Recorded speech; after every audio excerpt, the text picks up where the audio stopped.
Y ahí deben estar viendo la presentación, ¿es correcto?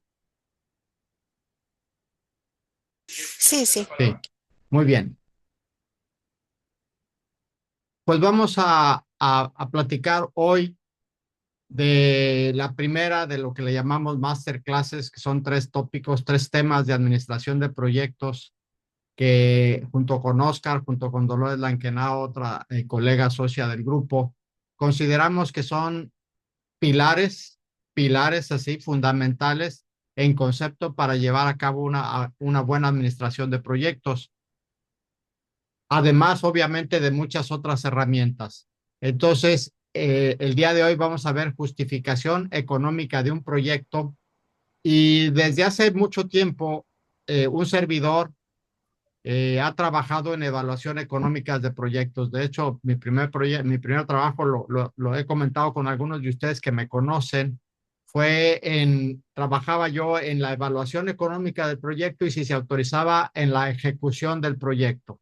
Entonces, me ha gustado mucho el tema y si son un poquito observadores, verán que, por ejemplo, los estándares como el PMBOK del PMI no hace tanto énfasis en el tema de ingeniería económica o evaluación de un proyecto. Últimamente lo está tomando en cuenta. Entonces, siendo que yo me formé en la evaluación de un proyecto para que fuera una justificación para su ejecución, me llamó mucho la atención eso y alguna vez se lo pregunté a un presidente del PMI y su respuesta fue que la justificación económica no era parte de la administración del proyecto, para mi sorpresa, ¿no? Pero aquí coincidimos, sobre todo con Oscar y varios de ustedes, que si no tienes una justificación económica o ahorita se está llamando business case, pues tu proyecto no tiene una fortaleza determinada, ¿sí? Entonces, vamos a ver los aspectos generales de una justificación económica. Aquí ya identifiqué varios participantes que dominan este tema, pero seguramente pues estaremos redondeándolo con sus preguntas o sus comentarios que me puedan dejar en el chat, redondeamos en el tema y hacemos de esto un valor agregado para todos ustedes que se han conectado el día de hoy. Sí. A mí me gusta mucho esta figura, la uso desde hace mucho tiempo y representa dos ciclos: el ciclo de vida de un producto o servicio y el ciclo de vida del proyecto, ¿sí? Entonces, representa el ciclo de vida del proyecto que ocurre que el inicio, antes que la ejecución o la explotación del producto. Este ciclo de vida del proyecto es cuando generamos un producto o un servicio. Lo hacemos en etapas, marcamos sus entregables, marcamos sus condiciones y pues en el proyecto ocurren los gastos o ocurre el esfuerzo, ocurren las horas invertidas, ¿sí? Eh, Muchas veces yo le digo a los project managers, sorry, su trabajo implica gastar dinero, ya habrá otros en el ciclo que su trabajo involucre recuperar ese dinero, ¿sí? Pero los proyectos llevan por lo general una inversión o un número cuantificable en horas de trabajo y cuando terminamos el proyecto empieza entonces a explotarse, por así decirlo, entre comillas, explotarse el beneficio de un producto o un servicio que se está operando o que se va a vender o que se va a utilizar, un puente, un edificio, un software. Y entonces el lado derecho es el lado que yo le llamo de la explotación. Vamos a suponer que es un producto o servicio de tipo comercial y entonces tenemos unas ventas de ese producto, ventas menos los costos de venta del producto, nos dan unas utilidades y se va cumpliendo un ciclo. Y hay un punto importante que ustedes conocen, es el retorno de la inversión. Sí, ese retorno de la inversión en términos generales se conoce como el punto en el que tú recuperaste o la compañía recupera lo que ya invirtió. Se supone que de ahí en adelante pues es ganancia. Ese retorno de inversión surge también en cierto momento en el tiempo, ¿sí? Y en ese momento en el tiempo también suele llamarse periodo de recuperación, cuando tú ya recuperas lo que invertiste y de ahí en adelante pues se supone que va a ser el margen. Todo producto o servicio tiene también su muerte, entre comillas, llega a un momento en que ya se debe dar de baja, deshabilitar, reconstruir, etcétera, etcétera, etcétera, cualquier cosa. Entonces, el ciclo de vida del producto de servicio arranca junto con el del proyecto, pero dura más tiempo, ¿verdad? Cubre ambos, así lo tenemos conceptualizado. Y entonces viene aquí, pues, el tema de este webinar. Estando en un punto aquí al inicio de un proyecto, ¿sí? Donde surge la idea de hacer un proyecto, tenemos que visualizar los gastos involucrados y tenemos que visualizar los ingresos que ese producto de ese proyecto van a generar. ¿Sí? Entonces, evidentemente, en una organización que trabaja con fines de lucro, por ejemplo, pues te van a decir, pues en este punto inicial, justifícame económicamente que mi inversión se va a recuperar y voy a ganar un poquito más.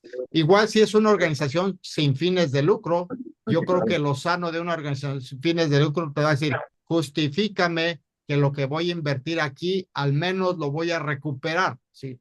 Probablemente no me interesen las ganancias adicionales, probablemente me interese el dar empleo, pero sí debería ser que al menos recuperara la inversión que se hizo, ya dejando por un lado las utilidades, si es una organización con fines no lucrativos. ¿Sí? Entonces, en este punto de justificación, pues se van a utilizar técnicas de ingeniería económica, de ahí vienen, de ahí surgen para justificar la inversión. Voy a utilizar cifras muy sencillas para la explicación, muy sencillas, sí, casi con peras y manzanas, y luego vamos al caso de estudio que ya involucró ahí ya cifras más grandes, mayores implicaciones, etcétera, etcétera. Para hacer prácticamente cualquier estudio de viabilidad económica de un proyecto, pues tenemos que tener la base principal es un diagrama de flujo de efectivo, ¿sí? Sea cual sea la justificación que vais a hacer y por medio de cualquiera de los indicadores, tu diagrama de flujo de efectivo en general se forma de esta manera, ¿sí? Y a un periodo que se considera el presente, al día de hoy, que se le llama periodo cero, ¿sí? Se le agregan los N periodos en los que tú quieres evaluar tu inversión, 2 años, 3 años, 5 años, 20 años, etcétera.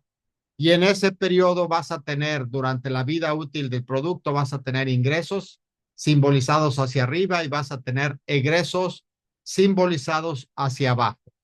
Al final del periodo de uso de este activo que estás generando, de este servicio, probablemente haya un valor de rescate, ¿sí? Habrá un valor futuro, ¿sí? Y este valor futuro, este valor anual, que son los flujos anuales, este valor presente, normalmente en los cálculos involucran un interés, ¿verdad? Una tasa de interés. ¿Por qué? Porque el dinero no vale lo mismo hoy que va a valer en 5 en 10 años. ¿Sí? Entonces va a involucrar una tasa de interés. ¿Sí? Ese es el principio básico general con el que analizamos nuestro proyecto a lo largo del tiempo. Primera fórmula, déjenme decirlo así, que se puede aplicar para evaluar un proyecto de inversión es el retorno, el ROI, ¿sí? Una fórmula bien sencilla, ¿no? La ganancia neta entre la inversión inicial por 100. La ganancia neta evidentemente va a ser ingresos totales menos costos totales, ¿sí? Y la inversión inicial es lo que invertimos en el proyecto, ¿sí? Entonces, este indicador mide la rentabilidad en porcentaje. Y para el diagrama de flujo sencillo y cifras sencillas que les presenté, les comenté que tendríamos 200 pesos al final en el punto de retorno de inversión, 100 de inversión inicial. Entonces la fórmula me dice 200%.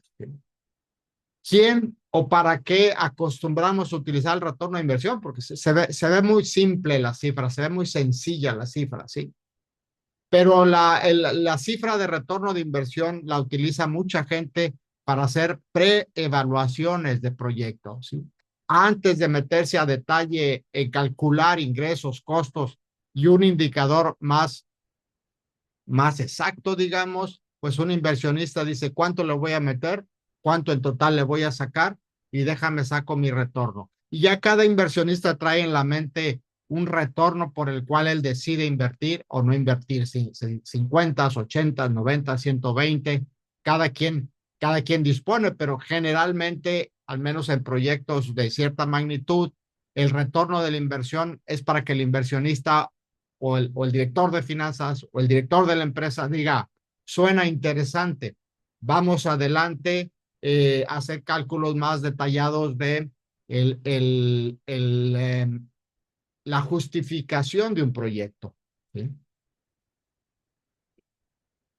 Entonces puede ser que se aplique un periodo de recuperación que también en general es una fórmula muy sencilla que ayuda a fortalecer la decisión con el retorno de inversión de seguir adelante con el estudio de la inversión inicial. En general, la fórmula del periodo de recuperación es la inversión inicial entre el flujo de efectivo anual. ¿Sí? Pues, inversión inicial, lo que invertimos, flujo de efectivo, ingreso neto generado, y lo que nos va a decir es el periodo en el que recuperamos la inversión. Suponiendo, para el caso que ya estamos viendo, con peras y manzanas, que vamos a ingresar 40 pesos al año, pues dividimos 100, que es nuestra inversión, entre 40 pesos al año y da 2.5 años. ¿No? En 2.5 años recuperamos la inversión. Entonces, este payback es también una cifra en términos generales estimada, gruesa, para tomar decisiones probablemente de preinversión, quizá ya con montos que hablamos de 6 ceros y superiores, muy poca gente se anime a invertir con una cifra así, pero sí le sirve mucho para decir adelante con estudios más cuidadosos de este proyecto que estamos haciendo. ¿Sí? Ya sabemos también, la experiencia nos ha dicho que proyectos de infraestructura, sí, pues tienen un periodo de inversión, un periodo de recuperación largo, 10, 15, 20 años. Proyectos de tecnología, sobre todo tecnología de comunicación, tecnología de software, pues tiene un periodo de recuperación más corto, sí, de 2.5, 3.5 años. Entonces, la desventaja de estos dos, desventaja entre comillas, porque insisto, se deben de utilizar como estimadores iniciales, se supone que no consideran el valor del dinero a través del tiempo. O sea, para estos indicadores es como si valieran lo mismo 100 pesos de hoy que los 200 dentro de 5 años. ¿Sí? Lo cual ya en términos financieros, pues no es cierto. Ya en términos financieros se involucra una inflación, un porcentaje bancario, un interés bancario, etcétera, etcétera, etcétera. Entonces, por eso se utilizan los otros dos indicadores que son los pues, más utilizados, ¿sí? El valor presente y la tasa interna de retorno. Hay otro indicador que es el valor anual, pero ahorita, por razones de tiempo, no vamos a ver el valor anual. ¿Sí? Entonces, el valor presente neto, recordarlo aquí a la derecha con su fórmula formal, válgame la redundancia, ¿sí? Es la suma de todos los flujos, ¿se acuerdan del diagrama de flujo de efectivo? La suma de los ingresos y los egresos, todos traídos a un periodo cero, ¿sí? Y restados a la inversión inicial, ¿sí? Obviamente son traídos a un periodo cero con esta fórmula considerando una tasa, ¿sí?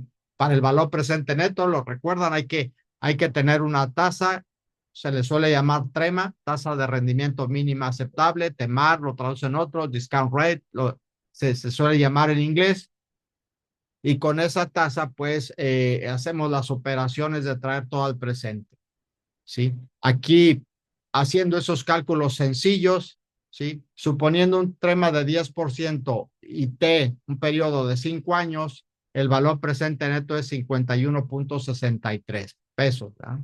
Con esta fórmula, ¿sí?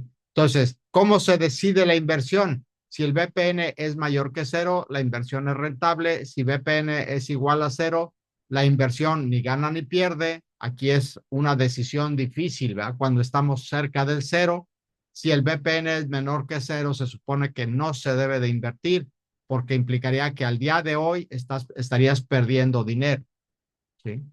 Entonces, vamos a ver la última, que es la tasa interna de retorno. Fíjense, la fórmula es muy similar a la del valor presente neto, ¿sí? Pero aquí lo que se trata es de encontrar una tasa que haga que la suma y resta de esos flujos haga que el valor presente neto sea cero, ¿sí? Entonces, esta ahí tradicionalmente se calcula, ¿se acuerdan? Por tanteos, por aproximaciones, hasta llegar al valor cero, se calculaba con curvas, ahora se calcula con Excel. En fin, ya la manera de tratar esa fórmula, pues ya es más sencilla, más accesible, ¿sí? A mí me tocó, obviamente, todavía por tanteos, entonces, aplicando una de esas fórmulas, ahorita vamos a ver un archivito en Excel donde están estos valores. También para recordar cómo se hace en Excel y que en Excel ya se nos facilita mucho el cálculo. Aquí las condiciones que pusimos es, eh, si yo invierto, ¿se acuerdan el diagramita? Si yo invierto 100 el día de hoy y voy teniendo un flujo neto de 40, 40, 40, 40 durante 5 años, ¿sí? Me arroja una TIR del 28.65%. ¿Cómo es la decisión de invertir aquí? Si la TIR es mayor que una tasa aceptable para el inversionista, pues acepto. Si la TIR es menor que la tasa aceptable para un inversionista, pues no se acepta. Las empresas tienen ya por política una TIR o debería, una TIR mínima para hacer inversiones. Los inversionistas tienen una tasa que manejan ya sea en sus negocios o bancaria o de inversiones contra la cual comparan la TIR, ¿sí? Muchas veces muchos inversionistas prefieren decidir con la TIR porque dicen que la comparan con por ejemplo, el porcentaje de utilidad de sus negocios. Puede ser, ¿no? Como una forma de decidir, ¿sí? Déjame en este punto mostrarte un, la hoja de cálculo, que la tengo también compartida. Supongo que ahí ven la hoja de cálculo todos. Y entonces aquí en la hoja de cálculo pues ya es nada más para reforzar que con Excel ya los cálculos son bastante sencillos. Aquí se ponen los periodos correspondientes, aquí se pone la inversión y aquí se ponen los flujos netos. Ese 40, supongamos que ya es el resultado de lo que vas a ingresar en cada periodo menos lo que vas a gastar en cada periodo y te da positivo. Aquí, por ejemplo, calculé el ROI, ¿sí? 200%. ¿De dónde sale el ROI? Pues de restar los ingresos, aquí los azules, entre, ¿sí? El flujo neto, ¿sí? La, la ganancia, los azules, entre el flujo neto multiplicado por 100 y me da el retorno de la inversión, ¿sí? Luego, el periodo de recuperación, fíjese, ¿se acuerdan de este truco para visualmente revisar el periodo de recuperación? Se hace con la columna de flujo neto acumulado, donde vamos acumulando estos valores. Aquí es 100, 100, ¿sí? Aquí tengo 100 tengo 100 negativos e ingreso 40, me van a quedar 60 negativos todavía. Ingreso 40, me van a quedar 20 negativos todavía. Ingreso otros 40, ya me van a quedar 20 positivos y se supone que ahí en ese periodo 3 o en ese periodo 2 más algunos meses recupero la inversión. La formulita para determinar en cuántos meses, pues es una regla de 3 simple, que aquí ahorita no la revisamos por cuestión de tiempo, ¿sí? Pero vamos viendo en qué periodo tenemos negativos y cuando pasamos al positivo ya tenemos nuestro periodo de recuperación. En el Excel está la tasa interna de retorno, ¿sí? De los flujos. Es bien sencillo, pones tu flujo negativo, tus flujos positivos totales, y acá arriba está la fórmula, la escribes y RR igual a ese flujo. Y el valor presente neto, también en Excel, aquí está la fórmula, le doy doble clic, es también manejando esos flujos, ¿sí?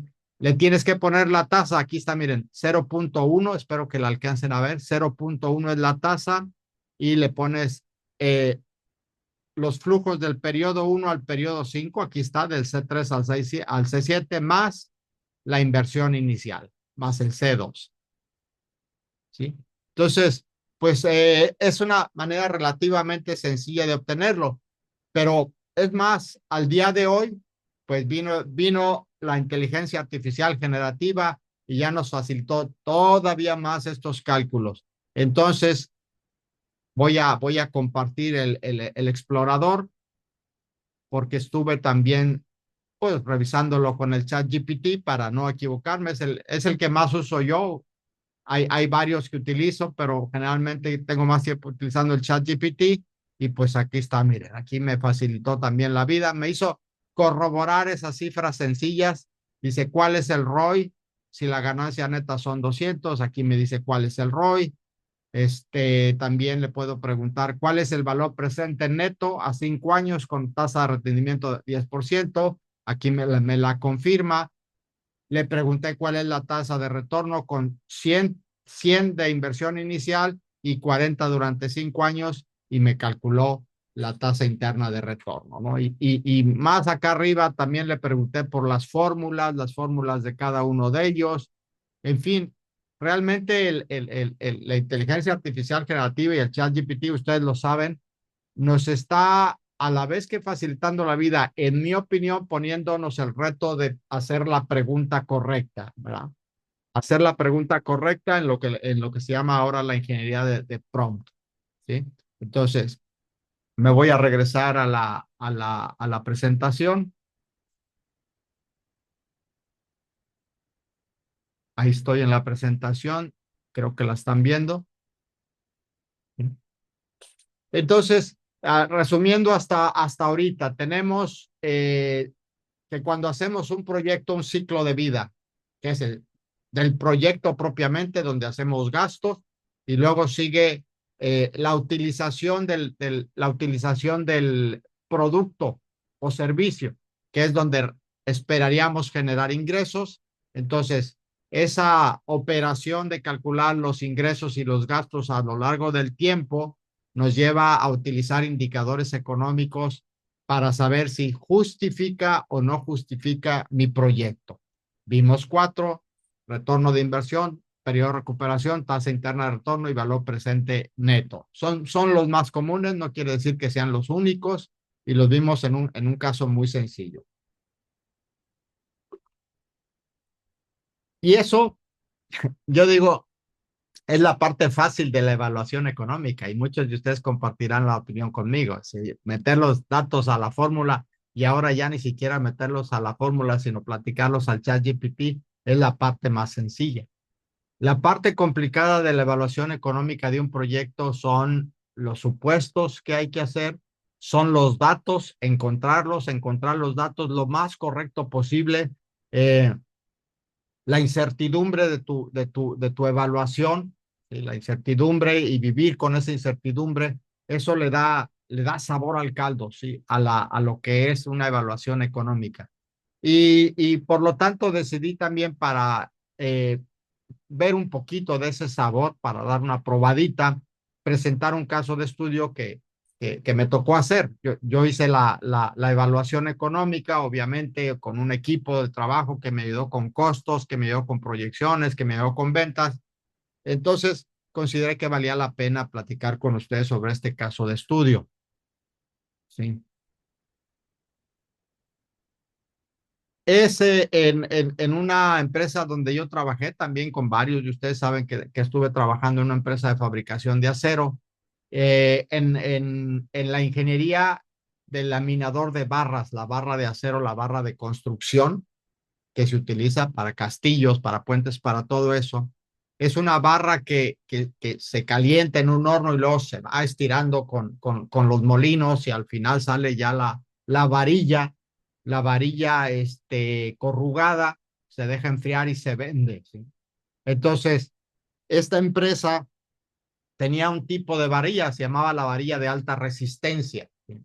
Era una varilla, yo me acuerdo, era muy solicitada por los albañiles porque decían que no se podía doblar. Entonces, al no poderse doblar, consideraban que la varilla era muy resistente y por lo tanto esa varilla era muy solicitada, muy vendida, ¿sí? Para lograr esa resistencia, se agregaba desde el proceso de aceración ferroaleaciones. Me acuerdo bien de una ferroaleación de ferroniobio, por ejemplo. Se le echaban, cuando el acero estaba fundido, le echaban ahí las microaleaciones, luego ya pasaba al laminador y se hacía la barra, ¿sí? Esas ferroaleaciones eran muy caras, ¿sí? El total de las ferroaleaciones, si mal no recuerdo, representaba como un 70% del valor del acero, para que se den una idea, ¿sí?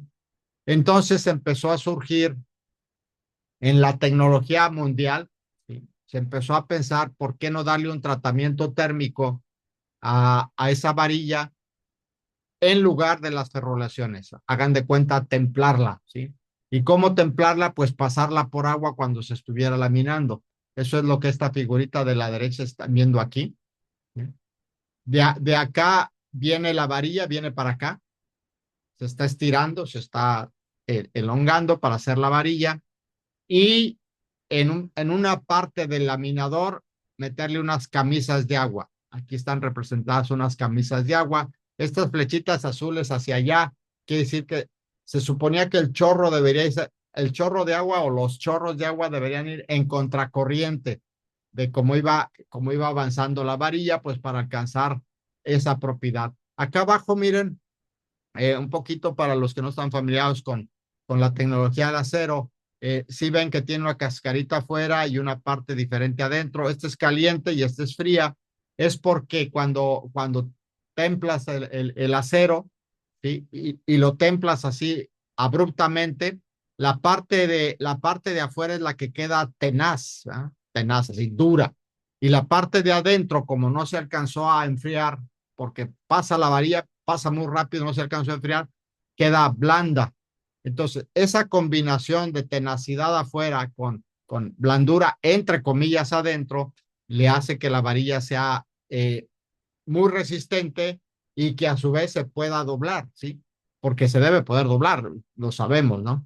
Entonces, ¿qué tan probable era o qué tan factible, no probable, qué tan factible era en el molino actual de la empresa montar estas camisas de agua para que obtuviéramos una varilla de este tipo y ahorráramos en las microaleaciones?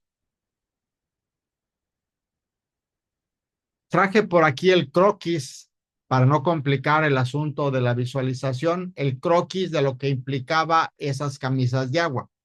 Esto que ven ustedes aquí en términos generales es todo el molino. El molino ya tenía 4 bombas para enfriar la varilla, pero la enfriaban al final del laminador ya para poder transportarla, no la enfriaban al principio. Y también el circuito hidráulico, esta agua la enfriaban para enfriar los molinos, para que no se quemaran los molinos. Entonces ya tenía su propio circuito hidráulico y ese circuito hidráulico se determinó que no era suficiente para la camisa de agua. Había que meter 2 bombas más, 2 estaciones de bombeo. Aquí se ven en línea punteada y meter una tubería desde la estación de bombeo hasta donde iba a estar la camisa. Miren, aquí iba a estar la camisa de agua en la columna 18 y le estoy hablando de que aproximadamente 40 metros de tubería, 40 metros de longitud, tubería 12 pulgadas, 12, sí, más o menos así, ¿ya? Entonces ya podrán darse idea del gasto. El gasto era la estación de bombeo, era la tubería, era la camisa de agua, ¿sí? Y extraer el agua también, porque como iba a ser un gasto muy grande de entrada del agua, también había que poner bombas de extracción de agua para regresarla al pozo caliente, ¿sí? Entonces, la inversión, aquí está la inversión, eran 334.5 millones de pesos, ¿sí? en esa estación de bombeo, en esa tubería, en esa camisa de agua, en extraer el agua y regresarla al bombeo, ¿sí? Una vez que estuviera esa nueva instalación, pues habría que operarla y darle mantenimiento. Entonces sacaron en millones de pesos las cifras de costo de operación y mantenimiento. El ingreso por ahorros aquí está representado en millones de pesos y el flujo neto, que es el de los ingresos menos los gastos, ¿verdad? Aquí está, ¿sí?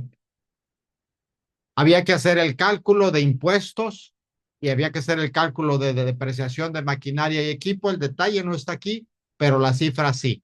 Ya después de impuestos y después de la depreciación, esto era el ingreso neto, o si quieren llamarlo así, el flujo neto que había que considerar, ¿sí? Entonces, este ejercicio me dio una tasa interna del 52%.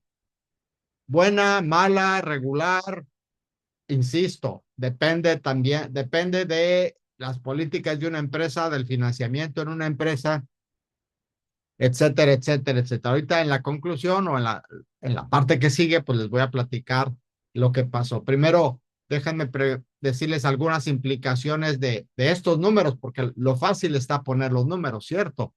¿Sí? Entonces, en una evaluación económica, insisto, estás futurizando, ¿cierto? Y estás futurizando tanto ingresos como gastos, y estás futurizando ventas, y estás futurizando escenarios. Esa es una parte importante, interesante. Yo a veces digo que no todos tenemos la misma habilidad para hacer una evaluación económica porque muchos queremos precisión, no estamos a gusto con la incertidumbre, ¿sí? Una vez que se autoriza el proyecto, revisar constantemente gastos para validar el indicador económico. Eso es algo que siempre, o muchas veces o algunas ocasiones, pues hacemos el proyecto, termina el proyecto, lo entregamos, nos lavamos las manos y no hay esa revisión de si el proyecto recuperó su inversión o no, ¿sí?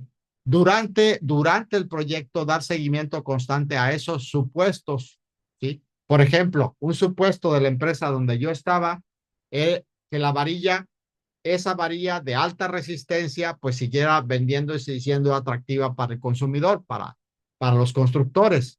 Sí, era un supuesto. Y la fuimos revisando la deberíamos ir revisando durante el tiempo que se estuviera haciendo el proyecto. ¿Sí? El punto número 5, este plan de beneficios es un concepto nuevo que ya se está manejando en los estándares de administración de proyectos, en el PMBOK, que primero lo pusieron como tal los ingleses. Los ingleses hicieron hace mucho tiempo, a finales de los 80, un estándar de Benefits Management, administración de beneficios. Básicamente, si lo destilamos, ¿qué hay en esos planes, en esos estándares?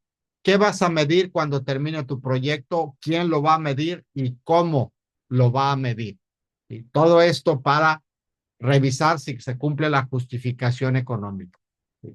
Resultado del ejercicio que hice de evaluación, no se autorizó el proyecto principalmente por la incertidumbre tecnológica, fíjense, no tanto económica. O sea, el análisis económico gustó. Yo también hice el análisis técnico de lo que había que hacer, de lo que había que componer, reconstruir, y ese fue el que causó preocupación porque había que hacer muchas obras en el molino existente, un molino que trabaja con acero caliente a alta velocidad. Si han visto un molino, estado en un molino de este tipo, la varilla sale a una velocidad impresionante, ¿sí? Y bueno, no está para decirlo, lo siento, pero mucha gente en diferentes siderúrgicas pues han tenido accidentes graves por la velocidad de la varilla, por la temperatura de la varilla, en fin. Eso fue lo que causó preocupación, hacer obras dentro del molino, porque el molino no se podía parar. No, no es que dijeran, ah, sí, Adán, cómo no, haz tu instalación y paramos el molino un mes para que la hagas, ¿sí? La preocupación es que se tenía que hacer sin detener la producción de la varilla. Y entonces eso fue lo que llevó a que no se hiciera el proyecto. Había un tema también de regalías, de royalties, ¿sí? la empresa que nos ofrecía la camisa de agua, ¿sí? Que es parte de la inversión, ¿sí? Tenía una licencia ya del proceso. Entonces había que negociar con ella si pagábamos o no esa regalía durante el tiempo que la empresa lo pidiera. Entonces, finalmente, como les digo, no se autorizó, pero vean que la evaluación económica, pues en cierto sentido, fue positiva. Hubo que hacer muchos supuestos, hubo que obtener muchos datos. Lo que les estoy platicando aquí en 15 minutos me llevó probablemente un mes en presentar los resultados. Bien. Entonces, como conclusión, yo diría la evaluación económica de un proyecto es la base fundamental para justificarlo, ¿sí? Y posteriormente para medir sus beneficios. Yo les diría a varios de los que están aquí, que son project managers, a varios de los que están aquí que tienen a su cargo project managers, que siempre será bueno que les den un entrenamiento, una capacitación en estos conceptos, aunque no hagan evaluación económica, ¿sí? El saber que debes justificar económicamente tu proyecto, igual si ya te lo autorizaron y lo vas a empezar a trabajar autorizado, te da mayor capacidad de decisión, de toma de decisiones cuando lo estás planeando y cuando lo estás ejecutando. Al menos en lo personal, me quedó muy marcado todo ese trabajo de evaluación de proyectos que hice, no solo este, hice varios y después hice otros. Me tocó hacer la evaluación económica de la implementación de un sistema de calidad, por ejemplo, ¿sí? Y ahí hay que hacer otros números, otras suposiciones, etcétera, etcétera. Pero yo diría, el project manager debe conocer ya estos elementos y ya ahora con las herramientas actuales, pues no es difícil. Y de hecho, de aquí quisiera brincarme pues directamente a comentar primero los siguientes webinars. ¿Sí? Siguientes webinars que vamos a dar es principios y dominios de la administración de proyectos. El PMBOK 7, ¿sí? Sacó por primera vez los principios y dominios y yo creo que esos 12 y 7, si mal no recuerdo, son pilares para manejar bien un proyecto, para llevar a cabo un proyecto, ¿sí? Y lo vamos a ver el 11 de marzo. El 18 de marzo vamos a ver el control efectivo de costo-tiempo con el método de valor ganado. Y pues tenemos un rockstar en valor ganado, un experto que lo conoce y lo aplica. Oscar, si quieres comentar brevemente tu tema de valor ganado. Sí, muchas gracias, Adán, y gracias a los que aún siguen aquí con nosotros en este webinar que nos ha impartido ahora mismo Adán. Adán no olvidó compartir, digo, que tienen un libro en conjunto con la maestra Dolores Lankenau. Yo se lo recomiendo, la verdad es un libro de consulta de bolsillo que ustedes pueden consultar de manera muy continua para poder no solo comprender parte de lo que ahora mismo Adán nos ha compartido, sino para poder abundar en muchos otros temas de este fascinante mundo de la administración de proyectos. Y volviendo al tema que me acaba de compartir, de comentar o de pedir a Adán que les dé una primicia, pues sí, valor ganado es, desde mi punto de vista, practicante de la administración de proyectos, una herramienta sumamente poderosa para poder controlar y en función del control que se tiene del proyecto, poder abastecer de información a los involucrados clave en el proyecto. ¿Y quiénes son los involucrados clave del proyecto? Pues aquellos que definitivamente están aportando recursos que sabemos que son finitos y escasos para que ese proyecto se ejecute, se dé, se materialice, se vuelva una realidad. Y qué mejor manera de tener tranquilos a los stakeholders interesados que están aportando recursos para que ese proyecto se materialice, que estar continuamente abasteciéndolos del estado en el que se encuentra ese proyecto. Podemos tener un progreso en el proyecto que es muy bueno o que no lo es, que no es tan bueno y habrá que analizar las causas que están orillando que ese sea el desempeño y obviamente replicar todo aquello que nos esté dando un buen desempeño del proyecto para compartirlo a los demás equipos que desarrollan y que trabajan proyectos para que adopten y adapten estas prácticas buenas y que tengan estos resultados. Y ciertamente el método, la herramienta del earn value, del valor ganado, es una herramienta sumamente poderosa. Y como lo veremos en la fecha correspondiente, estamos vinculando al tiempo y al costo. Y en función de esos dos parámetros, vamos a poder interpretar el estado del proyecto en cada fecha parcial, viendo una gráfica y detectando con 3 líneas y evaluando y diagnosticando el estado en el que se encuentra ese proyecto. Fíjese, así de poderoso es y aplica a todos y cada uno de los proyectos. Sobre todo, obviamente da valor a los proyectos predictivos, waterfall en cascada. Ya los proyectos ágiles tienen otras formas o tienen otros frameworks, otras metodologías que eventualmente también entregan información muy valiosa acerca del desempeño. Y bueno, la invitación está para que ustedes no solo nos acompañen aquí en los webinars, sino para que también se decidan y puedan tomar estos cursos que hemos preparado con mucho entusiasmo para ustedes. ¿Por qué? Porque lo estamos planteando desde el punto de vista práctico. Esas herramientas que ustedes van a entender, escuchar, aprender, visualizar, estudiar en los materiales que son propios del curso, los estamos pensando para que ustedes tengan oportunidad de aplicarlos en su cotidianidad y en su entorno laboral. Y ya mejor con esto, yo los dejo y regreso con Adán, porque la verdad es que yo como practicante de la administración de proyectos soy sumamente apasionado y puedo estar hablando con ustedes un buen tiempo aquí. Gracias, Adán. Claro, Oscar. Bueno, entonces, próximo martes, todos los webinars tienen, como lo han visto los que están en el grupo de WhatsApp que coordina Yajaira, tienen regalitos, ¿no? Aquí en este webinar, pues les voy a mandar la presentación para quien la guste tener.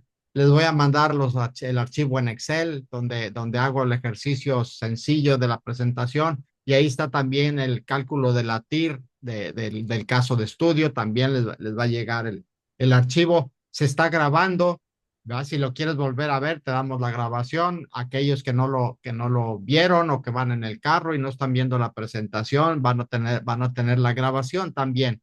Y también sí, adelante, Oscar. Adán, fíjate que aquí la compañera, la participante, Betty, nos está comentando que es una profesora investigadora de la Universidad Estatal del Sur en Ecuador.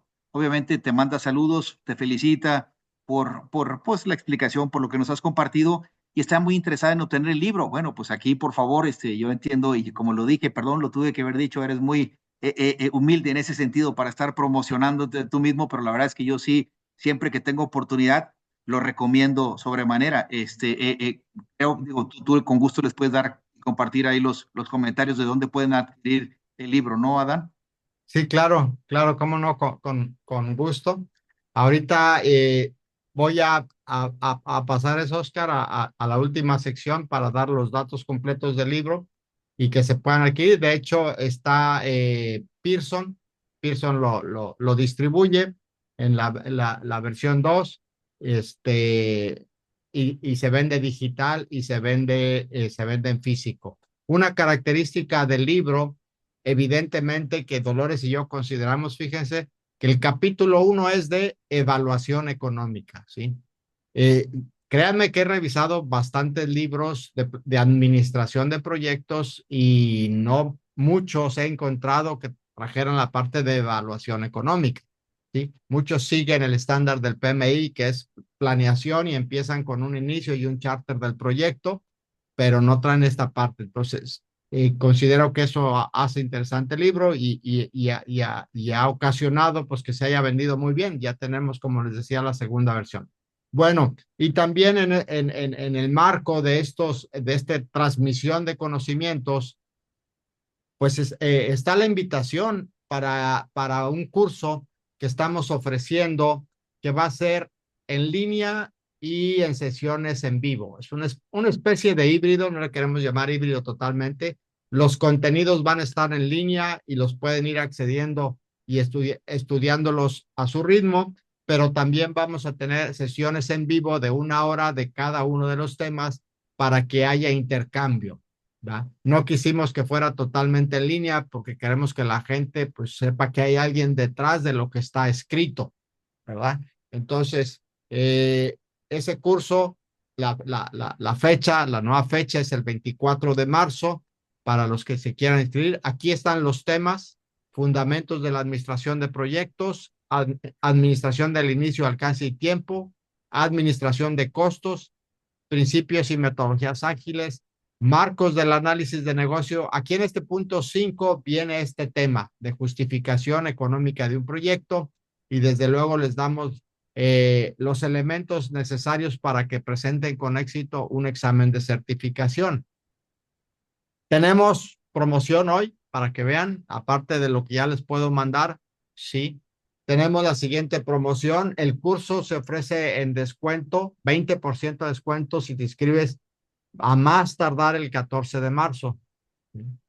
Y por haber asistido a este webinar, también te queremos dar un regalo a todos aquellos que asistieron a este webinar. Un año gratis en la plataforma Coordínate.si para administrar proyectos. Esta plataforma Coordínate, que también varios de ustedes la conocen y que fue creada por un servidor y que ya lleva mucho tiempo en web, ¿sí? Es una metodología, prácticamente, una metodología de inicio, planeación, ejecución, control y cierre de proyecto, que incluye el análisis de riesgos y con la cual los equipos de proyecto pueden subir sus proyectos e interactuar en esta plataforma, ¿sí? Llevar su control de avances, hacer sus reportes, etcétera.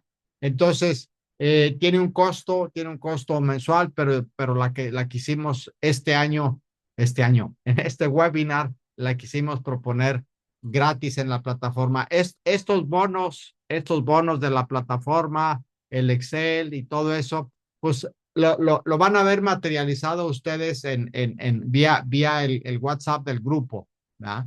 Con Yajaira, ella es la promotora comercial, entonces les va a a llevar todas estas posibilidades. Lo que tenemos ahí es para registrarse en el curso, ¿sí? Con el código QR o con la liga la liga recortada, ¿verdad? Entonces, pues déjame ver,